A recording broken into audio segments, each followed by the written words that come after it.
جیسا کہ آپ سبھی لوگ جانتے ہیں کہ فرسٹ یوٹیوبر جنہوں نے 5 کروڑ کی گاڑی لی ہے اور وہ ہے ڈکی بھائی، جن کا نام ساحت ہے۔ انہوں نے یوٹیوب سے اتنا پیسہ کمایا اور انہی پیسوں سے انہوں نے عمرہ کیا اور گھر لیا۔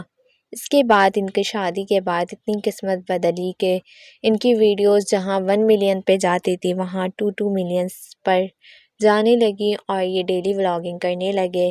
اس سے پہلے یہ میمکری کرتے تھے اور یہ میمکری کر کر کے مشہور ہوئے۔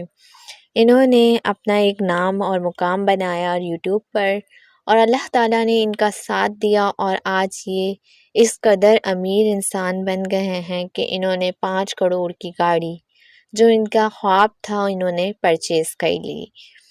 اور اللہ پاک میں تو دعا کرتی ہوں تمام چھوٹے سے چھوٹے یوٹیوبرز کو بھی کامیابی عطا فرمائے اور نظر بد سے تمام لوگوں کو بچائے اور خوب دے اور سب کو اس قابل کر دے کہ وہ بھی اپنا گھر تعمیر کر سکیں، اپنے خوابوں کو پورا کر سکیں، جائز خواہشوں کو پورا کر سکیں۔ آمین۔ معذرت کے ساتھ انہیں ایک اور میسج دینا چاہتی ہوں کہ اتنی مہنگی گاڑی لینے سے اچھا کسی غریب کی مدد کر دیتے، اتنے لوگوں کا اس سے کاروبار ہو سکتا تھا، آپ کاروبار کرا دیتے، دنیا اور آخرت دونوں کو سنوار لیتے تو اچھا ہوتا۔ ویڈیو پسند آئی ہو تو کمنٹس میں لازمی آمین لکھیے گا۔ انشاءاللہ اللہ پاک تمام لوگوں کی مشکلیں اور پریشانیوں کو دور کریں گے۔